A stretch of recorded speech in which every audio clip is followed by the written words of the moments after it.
Perkenalkan, nama saya Apik Aminuddin dari kelompok 2.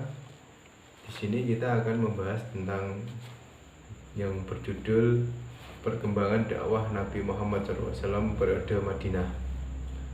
Yang pertama, faktor-faktor penyebab hijrah Rasulullah SAW ke Madinah. Yang kedua, substansi dan strategi dakwah Rasulullah SAW pada periode Madinah. Yang ketiga, kebijakan pemerintah Rasulullah SAW pada periode Islam di Madinah. Yang keempat, keberhasilan Rasulullah SAW pada Perang Badar. Yang kelima, faktor-faktor keberhasilan Fathul Makkah tahun 9 Hijriah. Ya, langsung saja ke materi. Yang pertama, faktor-faktor penyebab hijrahnya Rasulullah SAW ke Madinah.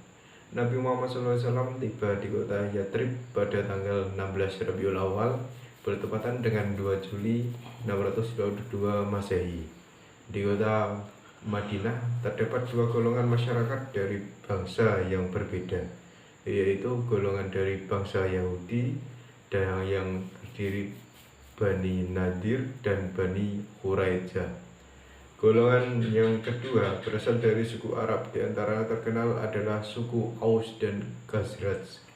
Di masa itu Madinah menjadi tempat berlindungnya yang aman bagi umat Islam.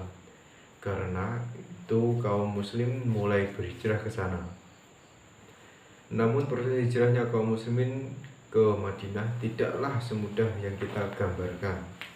Kaum Quraisy terus bertekad menghalangi mereka berhijrah, sehingga beberapa orang yang hendak berhijrah akan mendapat berbagai macam penganiayaan dan siksaan. Pada tahun ke-10, saudara Nabi Muhammad SAW diutus menjadi Rasul. Beberapa orang dari suku Kharaj datang ke Makkah untuk mengerjakan haji. Mereka disambut oleh Nabi Muhammad SAW di tempat yang bernama Al-Ahab, sekalipun mengadakan pertemuan dengan Khazraj sambil menyeru mereka pada agama Allah SWT. Pada tahun ke-12 sesudah kenabian dibuatlah perjanjian yang dengan disebut perjanjian wanita atau perjanjian Aqabah pertama, yang isinya: satu, kami tidak akan mempersekutukan Allah. Yang kedua, kami tidak akan mencuri. Yang ketiga, kami tidak akan berzina. Yang keempat, kami tidak akan membunuh anak-anak kami. Yang kelima, kami tidak akan memfitnah dan menghasut.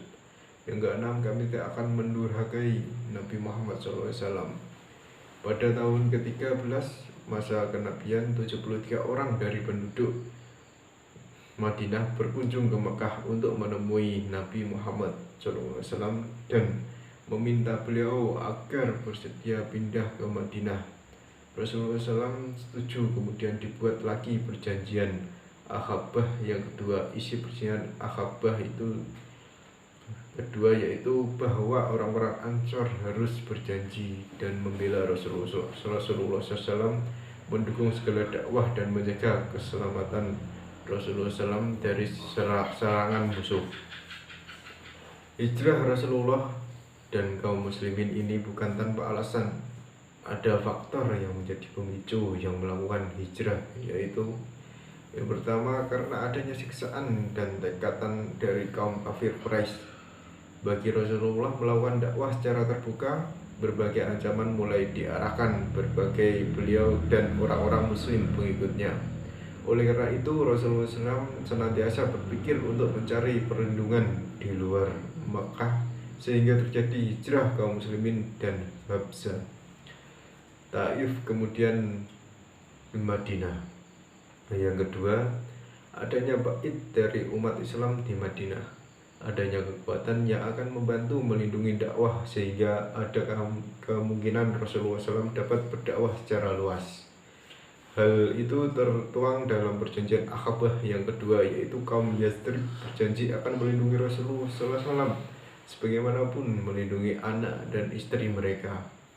Bait Aqabah kedua ini merupakan titik awal perkembangan sekaligus dakwah Rasulullah SAW, sehingga Islam dapat tersebar di seluruh penjuru negeri.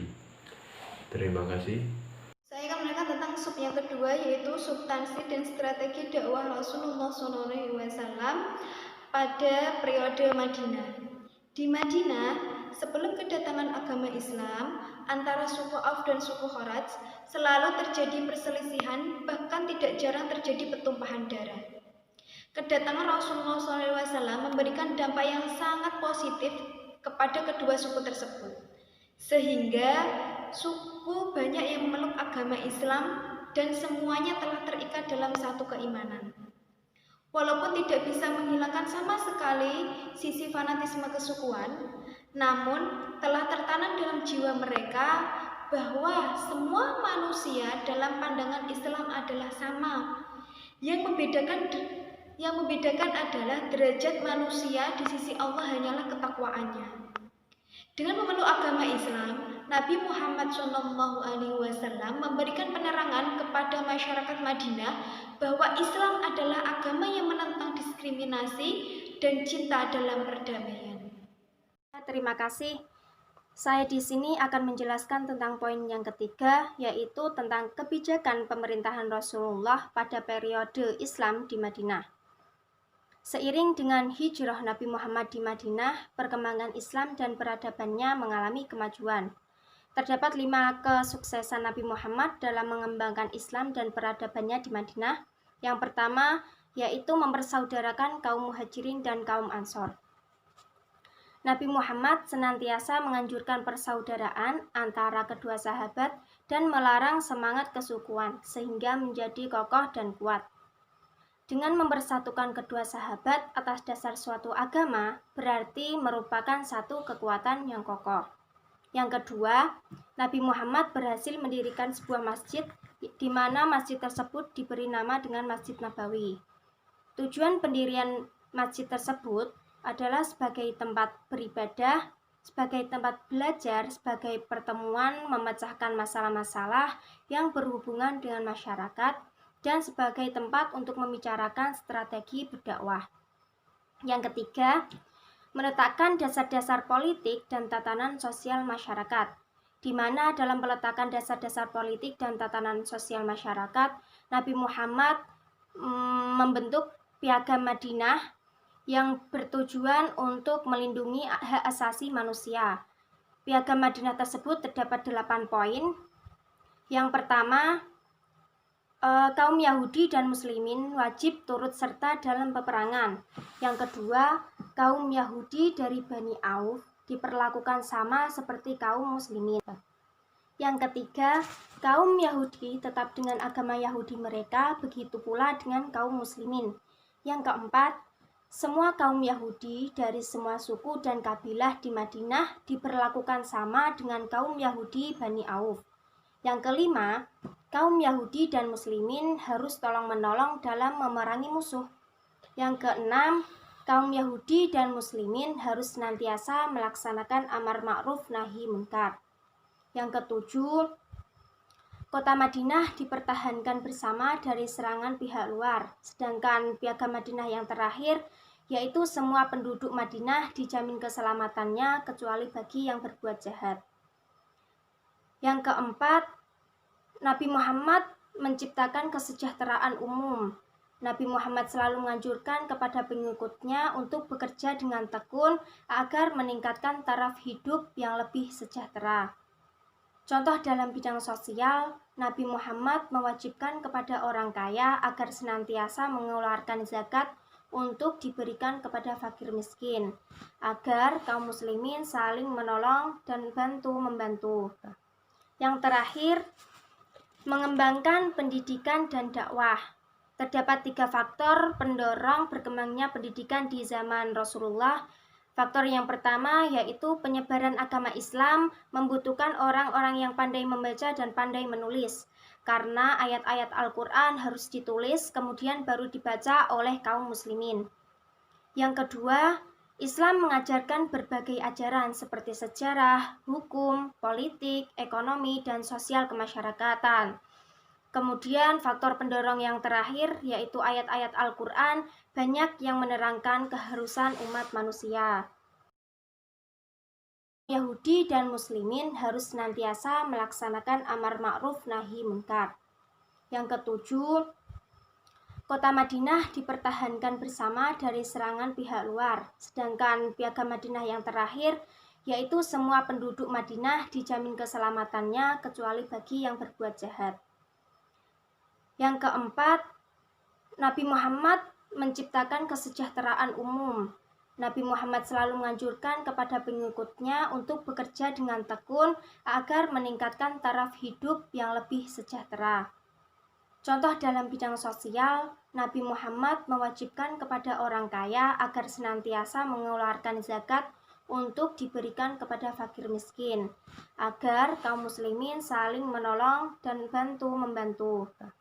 Yang terakhir, mengembangkan pendidikan dan dakwah. Terdapat 3 faktor pendorong berkembangnya pendidikan di zaman Rasulullah. Faktor yang pertama yaitu penyebaran agama Islam membutuhkan orang-orang yang pandai membaca dan pandai menulis. Karena ayat-ayat Al-Quran harus ditulis kemudian baru dibaca oleh kaum muslimin. Yang kedua, Islam mengajarkan berbagai ajaran seperti sejarah, hukum, politik, ekonomi, dan sosial kemasyarakatan. Kemudian faktor pendorong yang terakhir yaitu ayat-ayat Al-Quran banyak yang menerangkan keharusan umat manusia. Saya akan menerangkan poin 4, keberhasilan Rasulullah SAW dalam Perang Badar. Perang Badar terjadi pada tanggal 17 Ramadan tahun 2 Hijriah di dekat pergi bernama Badar, 125 km selatan Madinah antara Makkah dan Madinah. Sebab utama terjadinya perang Badar adalah karena kaum kafir Quraisy telah mengusir kaum muslimin dari Mekah. Pada perang Badar, pasukan kafir Quraisy berjumlah 1000 orang, sedangkan kaum muslimin hanya berjumlah 313 orang, yang terdiri dari 210 muslimin Ansor dan lebihnya adalah orang muslimin Muhajirin. Untuk menghadapi kaum kafir Quraisy, Rasulullah bermusyawarah kepada sahabat Muhajirin dan Ansor dan disepakati untuk segera menuju ke desa Badar untuk menyongsong kedatangan pasukan kafir Quraisy dan mencegah mereka untuk mengambil perbekalan air untuk pasukannya. Di awal perang, pasukan Nabi menghindari pertarungan jarak dekat dan lebih memilih menyerang menggunakan panah. Pertarungan jarak dekat hanya dimungkinkan jika musuh mendekat. Nabi juga membagi pasukan muslim menjadi 3 kelompok, sayap kanan, sayap kiri, tengah. Pasukan tengah adalah kaum Muhajirin dan Ansor yang telah berbalik membela Nabi sampai titik darah penghabisan. Salah satu orang yang berada di pasukan tengah terdepan adalah Ali bin Abi Thalib. Setelah menyadari kekalahannya, pasukan Abu Jahal panik dan melarikan diri. Mereka meninggalkan sekitar 50 pemimpinnya termasuk Abu Jahal dan Umayyah yang mati di medan pertempuran. Kemenangan kaum muslimin pada akhirnya berdampak luar biasa terhadap umat Islam. Kemenangan ini meningkatkan kepercayaan diri, keimanan mereka mengalahkan musuh. Selain itu, umat Islam juga dipandang sebagai kekuatan baru yang patut diperhitungkan. Kemenangan ini pun memperkuat otoritas Nabi Muhammad SAW sebagai pemimpin dari berbagai golongan masyarakat Madinah yang sebelumnya sering bertikai. Terima kasih. Faktor keberhasilan Fathul Makkah tahun 9 Hijriah. Fathul Makkah artinya penaklukan kota Mekah, terjadi pada tahun 8 Hijriah. Rasulullah SAW memutuskan untuk menaklukkan kota Mekah. Sebab-sebab yang terjadi Fathul Makkah adalah karena kaum Quraisy telah mengkhianati perjanjian Hudaibiyah. Maka pada tanggal 10 Ramadan beliau bersama 10.000 pasukan menuju Makkah. Kaum muslimin memasuki Makkah tanpa terjadi peperangan, di mana kaum Quraisy menyerah dan tidak melakukan perlawanan karena berbagai sebab. Abbas mengajak Abu Sufyan untuk menyerah kepada Nabi Muhammad SAW dan menyatakan keislamannya. Setelah Abu Sufyan memeluk Islam, ia diberi kehormatan oleh Rasulullah SAW dengan menyatakan, Barang siapa di antara kaum Quraisy yang memasuki rumah Abu Sufyan akan aman. Dan barang siapa yang masuk Masjidil Haram akan aman pula. Dan barang siapa yang menutup pintunya akan aman pula. Allah Subhanahu wa ta'ala telah memberikan kemenangan kepada kaum muslimin. Sesungguhnya yang batil itu adalah sesuatu yang paling lenyap. Quran Surah Al-Isra ayat 81. Rasulullah SAW berdiri di pintu Ka'bah, sedangkan kaum Quraisy berbaris di Masjidil Haram menantikan apa yang akan dilakukan oleh Rasulullah SAW. Rasulullah berkata kepada kaum Quraisy, "Wahai kaum Quraisy, apakah yang akan aku lakukan terhadap kalian?" Mereka menjawab, "Kebaikan engkau saudara yang baik dan anak dari saudara yang baik pula." Rasulullah SAW berkata, "Pergilah kalian telah bebas." Rasulullah telah memberikan teladan yang agung dalam memaafkan musuh-musuhnya yang telah menyiksa, menyakiti, membunuh para sahabatnya dan mengusir dari kampung halamannya. Setelah penaklukan kota Mekah, manusia berbondong-bondong memeluk Islam. Pada tahun 10 Hijriah, Rasulullah melaksanakan haji, dan itulah satu-satunya haji yang dilakukan beliau